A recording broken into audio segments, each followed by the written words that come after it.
Oleh karena kedua belah pihak, baik pemohon maupun termohon hadir, masing-masing kuasanya, maka sidang pra peradilan bisa kita lanjutkan pada tahap berikutnya. Namun demikian sebelumnya, majelis hakim minta waktu sebentar,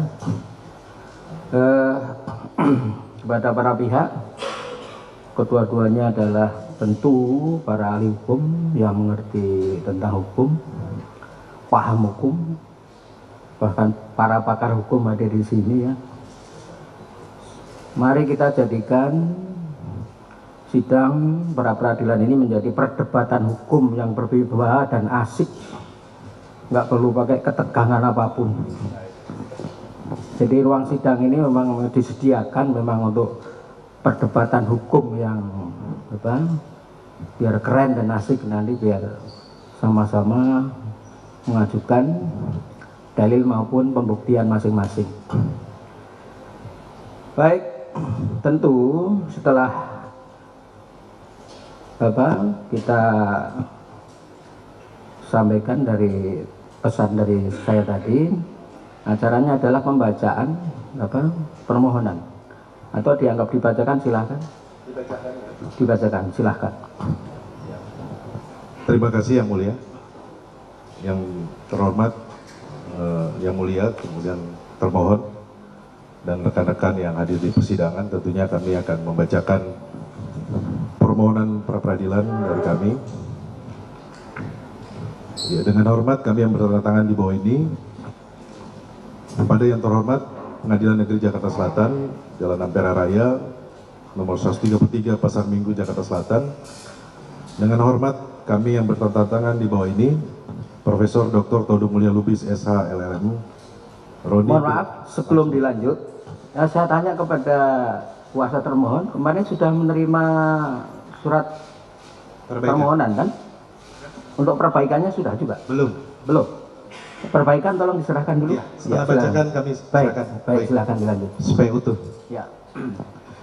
Profesor Dr. Todung Mulya Lubis, SH, LLM, Dr. Magdir Ismail, SH, LLM, Roni Talapesi, SH, MH, Patra Mijaya, SH, LLM, Yohanes Oberlin Tobing, SH, Dr. A, Dr. Erna Ratnaningsi, SH, LLM, Dr. Alfon Kurnia Palma, SH, MH, Dr. Duke Ari, SH, MH, CLA, Dr.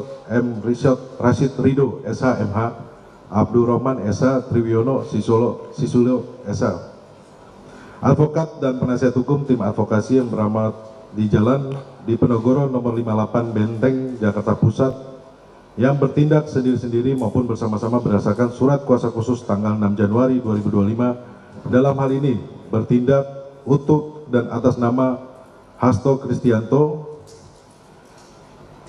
pekerjaan Sekretaris Jenderal Partai Demokrasi Indonesia Perjuangan, dengan alamat Jalan Diponegoro nomor 50 Menteng, Jakarta Pusat, alamat Villa Taman Kartini, dianggap dibacakan. Selanjutnya pemohon dengan ini mengajukan permohonan pra peradilan terhadap Komisi Pemberantasan Korupsi Republik Indonesia CQ pimpinan KPK yang beralamat di Jalan Kuningan Persada, Kafling 4, Setiabudi, Jakarta 19/950. Selanjutnya disebut sebagai termohon. Poin 1. Filosofi pra peradilan. 1.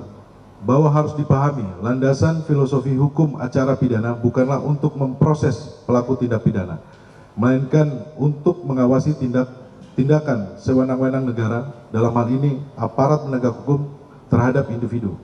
Landasan tersebut didasarkan pada fungsi instrumentasi asas legalitas dalam hukum acara pidana sedikit banyaknya akan mengekang hak asasi manusia, karena seseorang yang dinyatakan sebagai tersangka dapat dilakukan upaya paksa mulai dari penggeledahan, penyitaan, pemblokiran rekening, pencekalan, larangan berpergian ke luar negeri, sampai penangkapan dan penahanan.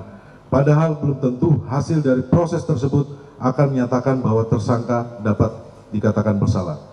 Ketiga, bahwa meskipun bekerjanya hukum acara pidana seperti demikian, namun sifat dan karakteristik hukum acara pidana selalu berasaskan sifat keresmian dengan merujuk pada 3 postulat mendasar, yaitu lex scripta, yang berarti hukum acara pidana haruslah tertulis, lex serta, yang berarti hukum acara pidana haruslah jelas atau tidak ambigu, dan lex scripta, yang berarti hukum acara pidana harus ditafsirkan secara ketat. 4.